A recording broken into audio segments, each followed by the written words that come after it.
శ్రీ గురుదత్త జై గురుదత్త. శ్రీ మహాగణాధిపతయే నమ. శ్రీ సరస్వత్యై నమ. శ్రీపాదవల్లభాయ నమ.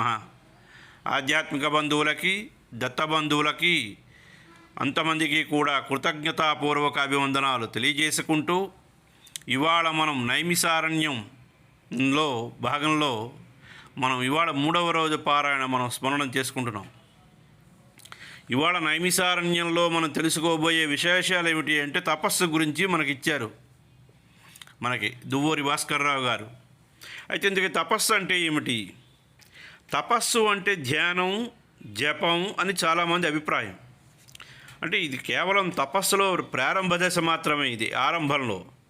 అయితే శరీరాన్ని ఒక మేరుదండంగా భావించి దాన్ని సమతుల్యం చేసి 6 చక్రాలను మన ఋషులు వాళ్ళ దివ్య దృష్టితో చూస్తారు. ఇది అవి ఏమిటంటే మూలాధార, స్వాధిష్టాన, మణిపూరక, అనాహత, విశుద్ధ ఆజ్ఞాచక్రాలుగా వాళ్ళు గుర్తించారు.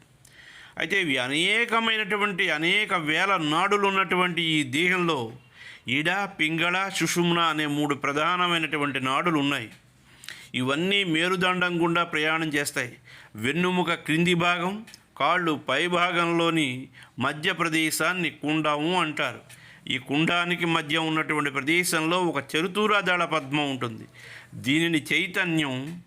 దీని తాలూకా చైతన్యం 3 వృత్తాలలో ఆవరించి ఉంటుంది. అయితే శరీరం అచేతనమైనటువంటి స్థితిలో ఉన్నప్పుడు, అంటే సమాధి స్థితి సమయంలో, ఇది ఒక సర్పరూపంలో కుండలిని శక్తిగా మారి శరీరాన్ని ఆవహించి చైతన్యాన్ని కలగజేస్తుంది.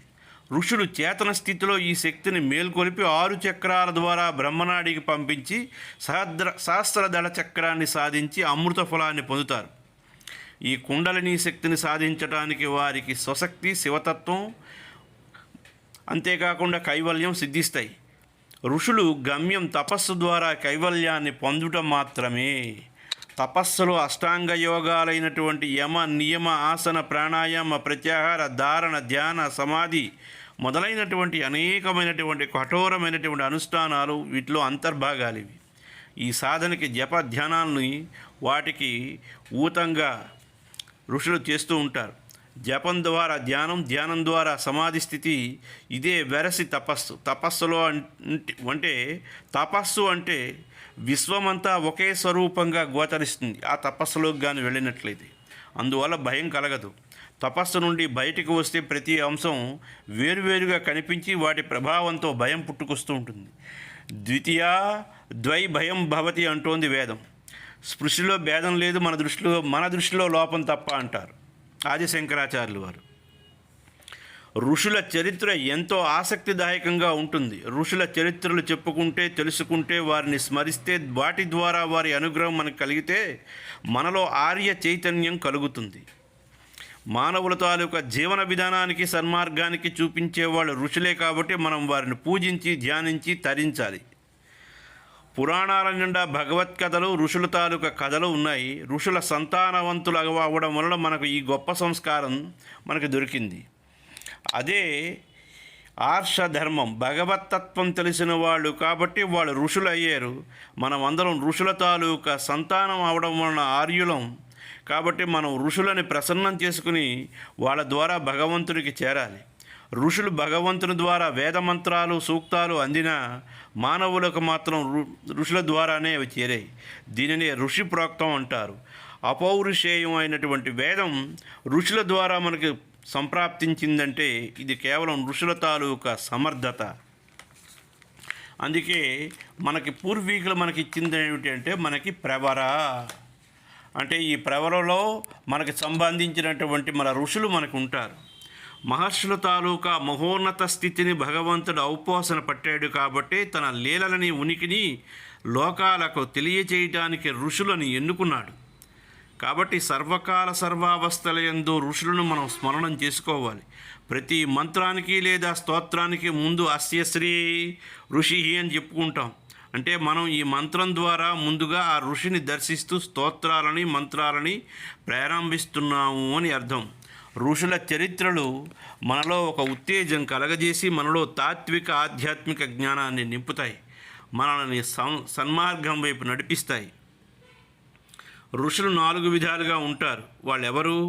శతార్చులు, మాధ్యమములు అంటే మాధ్యములు, క్షుద్ర సూక్తులు, మహాసూక్తులుగా విభజించారు వాళ్ళని. ఈ విభజన వారు దర్శించినటువంటి వేద సూక్తాల సంఖ్యను బట్టి నిర్ణయించారు. ఋగ్వేదం ప్రథమ మండలంలో మనకు 16 మంది శతర్చులు కనిపిస్తారు. అంటే ఋగ్వేదంలో 100 లేదా అంతకన్నా అధిక సంఖ్యలో ఋక్కులను దర్శించిన వాళ్ళు వీళ్ళు. ఋగ్వేదంలో ప్రథమ మండలం కాక మధ్య మండలంలో సూక్తులు రచించిన వారు మధ్యములు. ఋగ్వేదంలో 10 కానీ అంతకన్నా తక్కువ ఋక్కులను రాసిన వారిని క్షుద్ర సూక్తులు అంటారు. క్షుద్ర సూక్తులు అని అంటారు వాళ్ళని. ఋగ్వేదంలో 10వ మండలంలో 10 కన్నా ఎక్కువ ఋక్కులు రాసిన వారిని మహాసూక్తులు అని అంటారు. ఋషులు, బ్రహ్మర్షులు, దేవర్షులు, రాజర్షులు అని కూడా పిలుస్తారు. వీళ్ళే కాకుండా శృతర్షులు మరియు కందర్షులు అని 2 విధాలుగా కూడా ఉంటాయి. శృతర్షులు అనేవారు శృతులను వ్రాసిన వాళ్ళు వీళ్ళు. సుశ్రుతుల వంటి వారు శృతర్షులు. కందర్షులు అనేవాళ్ళు కర్మకాండలను రూపొందించి నిర్దేశించిన వారు. కాబట్టి వాళ్ళు ఎవరు అంటే జైమిని మహర్షి లాంటి వాళ్ళు. ఇది గోత్ర పురుషులు ప్రవర. మానవుడు ఫలానా సమూహానికి చెందినవాడు అని భగవంతుడు గుర్తించడానికి గోత్రాలు ఏర్పడ్డాయి. ఒక్కొక్క గోత్రానికి ఒక్కొక్క ఋషి పరంపర ఉంటుంది. ఒక గోత్రానికి నాయకత్వం వహించే మహర్షిని గోత్ర పురుషుడు అంటారు. గోత్రాలను పరిశీలిస్తే వాటిలో చాలా వరకు ఋషుల పరంగా ఏర్పడినట్లుగా మనకు తెలుస్తుంది. కొన్ని శైవపరమైనటువంటి గోత్రాలు కూడా వాడుకలో ఉన్నాయి. గోత్రంతో పాటు ప్రవరని చెప్పడం సాంప్రదాయం. ప్రవర అంటే శ్రేష్టమైనది అని అర్థం. అంటే మన గోత్రంలోని శ్రేష్ఠులైనటువంటి ఋషులు గోత్రంతో పాటు కృతజ్ఞతాపూర్వకంగా గుర్తు చేసుకోవడం మన ధర్మం. అందుకే గోత్రంతో పాటు ప్రవర చెప్పాలి. అలా చెబితే వారికి ఆశీర్వాదం లభిస్తుంది. సృష్టి ఎలా ప్రారంభమైంది? బ్రహ్మ తన మానసపుత్రులుగా నారదుడు లాంటి ఋషులను సృష్టించి వారిని సంతానాన్ని అభివృద్ధి చేయమని ఆదేశిస్తే వాళ్ళు ఈ సంసార లంపటం లోపలికి పోవడానికి ఇష్టపడక కేవలం భగవంతుడిని చేరుకోవడంలో ధ్యానాన్ని నిలిపి బ్రహ్మ ఆజ్ఞను పెడచెవిని పెట్టేశారు. తత్ఫలితంగా సృష్టి జరగలేదు. అందువల్ల బ్రహ్మ తిరిగి ప్రజాపతులను సృష్టించాడు. వారే భృగువు, పులస్త్యుడు, పులహుడు, క్రతువు, అంగీరుడు, మరీచి, దక్షుడు, అత్రి, వశిష్ఠుడు మొదలైనటువంటి వాళ్ళు. వీరే నవబ్రహ్మలుగా విఖ్యాతి చెందారు. వీళ్ళంతమంది బ్రహ్మ సంకల్పాన్ని గౌరవించి వివాహం చేసుకుని సంతానాన్ని వృద్ధి చేసి సృష్టిని ముందుకు నడిపించారు వీళ్ళు. సప్త ఋషులు అంటారు. సప్త ఋషులు అంటే ప్రతి సంవత్సరానికి, ప్రతి మన్వంతరానికి వీరు మారుతూ ఉంటారు. ప్రస్తుతం మనం ఉన్నది వైవస్వత మన్వంతరం. ఇది 7వ మన్వంతరం. వైవస్వతుడు లేదా వివస్వతుడు అనే వాని పేరు ఆధారంగా మన్వంతరం అని పేరు రూపుదిద్దుకుంది. ఇతడు సూర్యుని తాలూకా కుమారుడు. ఈ మన్వంతరంలో కాశ్యప, అత్రి, విశ్వామిత్ర, వశిష్ఠ, గౌతమ, జమదగ్ని, భారద్వాజ మహర్షులు సప్త ఋషులుగా ఉన్నారు. వీళ్ళంతమంది ఆకాశంలో మనకు ఉత్తరార్ధ నక్షత్ర మండలంలో దర్శనమిస్తారు. దీనిని సప్తర్షి మండలము అని అంటారు. ఖగోళ శాస్త్ర ప్రకారం ఈ మండలాన్ని ఉర్సా మేజర్ అని పిలుస్తారు. మన్వంతరాలు స్వయంభువ, స్వారోచిష, ఉత్తమ, తామస, రైవత, చాక్షుసు, వైవస్వత, సావర్ణి, దక్షసావర్ణి, బ్రహ్మసావర్ణి, ధర్మసావర్ణి, రుద్రసావర్ణి, రౌచ్యాసావర్ణి, భౌమ్య అనేవి ఇవి మన్వంతరాలు. ప్రస్తుతం మనం 7వది అయినటువంటి వైవస్వత మన్వంతరంలో ఉన్నాము. ఇంతకీ యజ్ఞం అంటే ఏమిటి? ఎన్నో వేల సంవత్సరాల క్రితమే వేదాలు నిర్వచించినటువంటి యజ్ఞాలను ఋషులు తరచూ నిర్వహిస్తున్నారు.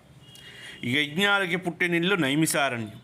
ఆనాటి నుంచి ఈ యజ్ఞాలు మానవాళి ఋత్వికుల నేతృత్వంలో ఆచరిస్తూ సుఖశాంతులు పొందుతున్నారు. భగవంతుడిని ప్రసన్నం చేసుకోవడానికి అనేకమైనటువంటి ఆరాధనా పద్ధతులు ఉన్నాయి. వాటిలో యజ్ఞం అత్యున్నతమైనటువంటిది.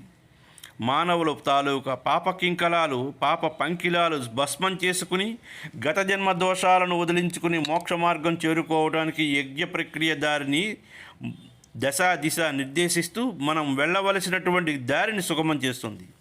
అగ్ని ద్వారా మనం ఆహుతి చేసే హవిస్సులు సరాసరి ఆ దేవతలకు నేరుగా చేరుతాయి. దాని ద్వారా ఆ దేవతలు సంతృప్తి చెంది మన తాలూకా అభిష్టాలు నెరవేర్చగలరు.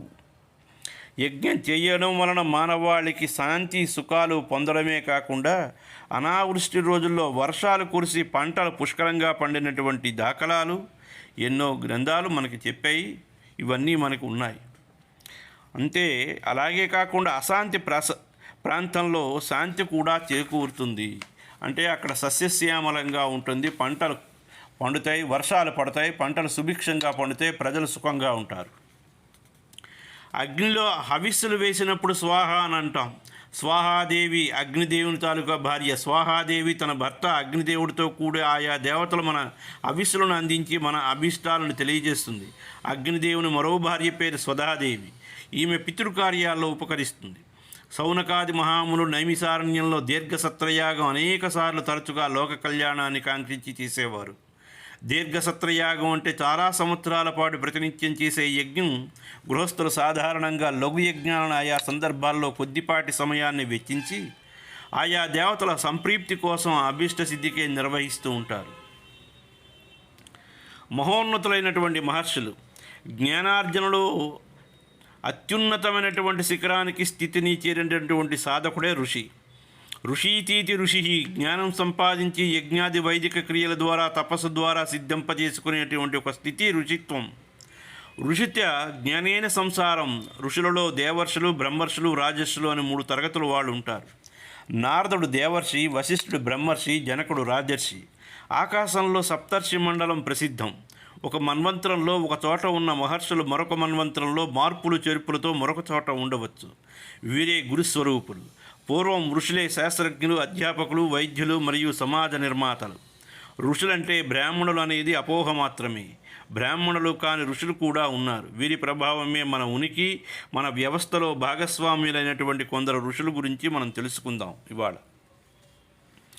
ఇవాళ భరద్వాజ మహర్షి వేదాలను అర్థం చేసుకోవడానికి తన జీవితకాలం వెచ్చించినటువంటి మహానుభావుడు.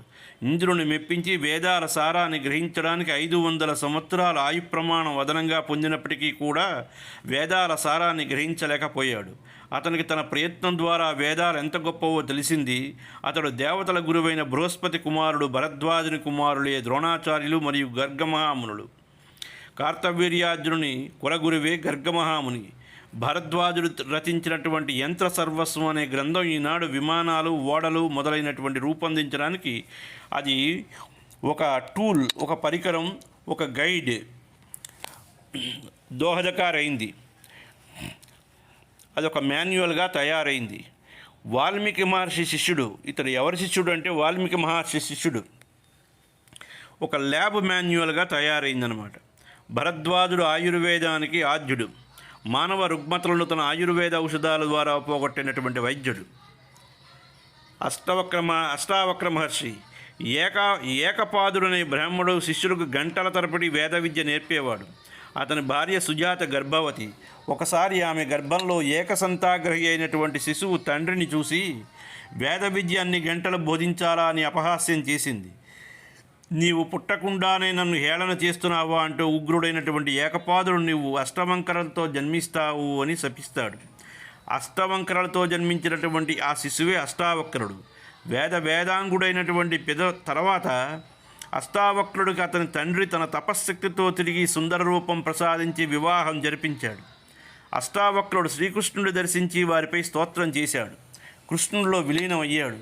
వీరు అష్టావక్ర గీతను రూపొందించారు. మిథిలా రాజ్యానికి అధిపతి అయినటువంటి విదేహరాజుకు ఒకసారి కల వచ్చింది. కలలో అతనిపై శత్రురాజులు దండెత్తుతూ ఉంటే సర్వం కోల్పోయి బిచ్చగాడైనట్లుగా అనుభవం వస్తే నిట్టూర్చి వెంటనే నిద్ర నుంచి లేచాడు. ఎంతమంది ఎన్ని విధాలుగా నచ్చజెప్పినా అతని మనోవ్యాధి తీరలేదు. అష్టావక్ర మహర్షిని కలవగా, మహారాజా తత్సత్యం యత్ త్రికాల భాగ్యం అంటే భూత భవిష్యత్ వర్తమాన కాలాల్లో అవిచ్ఛిన్నంగా ఉండేది సత్యం. బిచ్చగాడిలా లేదా మహారాజులా ఉండే ఈ 2 వ్యక్తిత్వాల ద్వారా అనుభవం పొందిన నీవే సత్యం. ఈ 2 కూడా నీవేషాలే మరియు అసత్యములే. నిత్యమైనటువంటి చిదాత్మమే నీవు అని మహర్షి చెప్పాడు. జీవన సత్యాన్ని గ్రహించినటువంటి మహారాజు స్వస్థత పొందాడు. కశ్యపుడు బ్రహ్మ తాలూకా బ్రహ్మ మానసపుత్రుడు. బ్రహ్మ తాలూకా మానసపుత్రుడు, బ్రహ్మ యొక్క మానసపుత్రుడు కాబట్టి సృష్టికి మూల పురుషులైనటువంటి వారిలో ఒకడు. కశ్యపం అంటే తాబేలు అని అర్థం. అథర్వవేదంలో ఇతడే ప్రథమ పురుషుడిగా తెలియజేయబడింది. ఇప్పుడు జరుగుతున్నది వైవస్వత మన్వంతరం. దీనికి వివస్వతుడు మనువు. ఈ మనువు తండ్రి కశ్యపుడు. అంటే ఈ మన్వంతరంలోని సకల సృష్టికి మూల పురుషుడు కశ్యపుడే. కశ్యపుడికి ఈశ్వరుడు మరియు చంద్రుడు తోడల్లుడు. వీళ్ళ ముగ్గురు దక్ష ప్రజాపతి అల్లుళ్ళు. కశ్యపునికి 13 మంది భార్యలు. వారి ద్వారా రాక్షసులు, దేవతలు, మానవులు, నాగులు, క్రూర జంతువులు, జలచరాలు, జంతువులు, పశుపక్షాదులు జన్మించారు. అందుకే కశ్యపునికి సృష్టి ప్రథమ పురుషుడిగా చెప్తారు. ఇతడే శ్రీ మహావిష్ణువుకు తండ్రిగా, ఒకసారి వసుదేవునిగా, మరొకసారి దశరథునిగా జన్మించాడు. ఇతడు కశ్యప స్మృతి అనే మానవనీతి భస్మాలను తెలిపే గ్రంథాన్ని, క్షమాగుణాన్ని తెలిపే కశ్యప గీత అనే మరో గ్రంథాన్ని రూపొందించాడు. శ్రీ మహావిష్ణువు అవతారమైనటువంటి వామనుడు కూడా కశ్యపుని తాలూకా పుత్రుడే. కాశ్మీరంలో అనేక ప్రాంతాల్లోని కశ్యపునికి ప్రత్యేకమైనటువంటి అనుబంధం ఉన్నది. కుస్సుడు ఇతడు ఒక రాజర్షి. రుద్రంలోని 85 సూక్తాల్లో 65 వరకు ఇతడే వ్రాశాడు. కుస్సుడు అంటే తప్పులెన్నువాడు అని అర్థం. పూజాధికాల్లో చేసే ప్రోక్షణ మంత్రాన్ని ఇతర మునులతో కూడి కుస్సుడు రూపొందించాడు. గౌతముడు ఈయన సప్త ఋషుల్లో ఒకడు. అహల్య భర్త, గౌతమీ నదిని భూకి తెచ్చినటువంటి ఘనుడు. ఇతడు గౌతమ స్మృతిని రచించాడు. దీనికి 4 ఆశ్రమాలు, 4 వర్ణాల గురించి వివరించబడ్డాయి. అగస్త్య మహర్షి ఈయన సప్త ఋషుల్లో ఒకడు. ఋగ్వేద సంహిత, అగస్త్య సంహిత, ఆదిత్య కవచం రచయిత.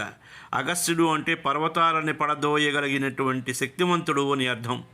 జీర్ణం వాతాపి జీర్ణం అంటూ వాతాపి అనే రాక్షసును తన గర్భంలో సంహరించాడు. ఆదిత్య హృదయం శ్రీరాముడికి ప్రబోధించాడు. వీని భార్య మహాప్రతివత అయినటువంటి లోపాముద్ర. ఈమె పేరుతోనే కావేరీ నది ఆవిర్భవించింది. అత్రి మహర్షి. అత్రి అంటే సత్వరజస్తమో అనే త్రిగుణాలు లేనివాడు. బ్రహ్మ మానస పుత్రుడు.